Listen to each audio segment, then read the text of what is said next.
پیارے بچوں، ایک گاؤں میں رحمت نامی ایک غریب لکڑہارا رہتا تھا۔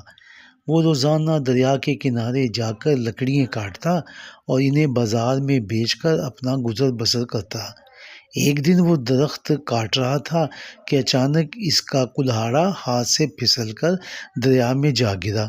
وہ بہت پریشان ہوا کیونکہ کلہاڑے کے بغیر وہ کام نہیں کر سکتا تھا۔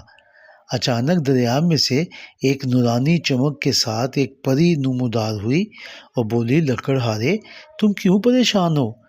رحمت نے ایمانداری سے ساری بات بتا دی۔ پری مسکرائی اور دریا میں غوطہ لگا کر سونے کا چمچماتا کلہاڑا لے آئی۔ رحمت نے سچائی سے جواب دیا، نہیں، یہ میرا کلہاڑا نہیں، میرا تو لوہے کا کلہاڑا تھا۔ پری نے دوبارہ دریا میں غوطہ لگایا اور چاندی کا کلہاڑا نکال لائی۔ یہ تمہارا کلہاڑا ہے؟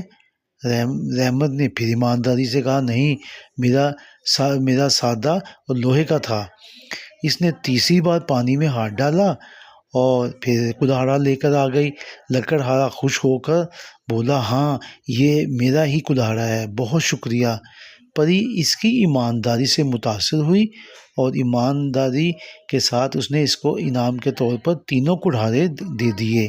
رحمت خوشی خوشی گھر واپس آیا اور ایمانداری سے محنت کرتا رہا۔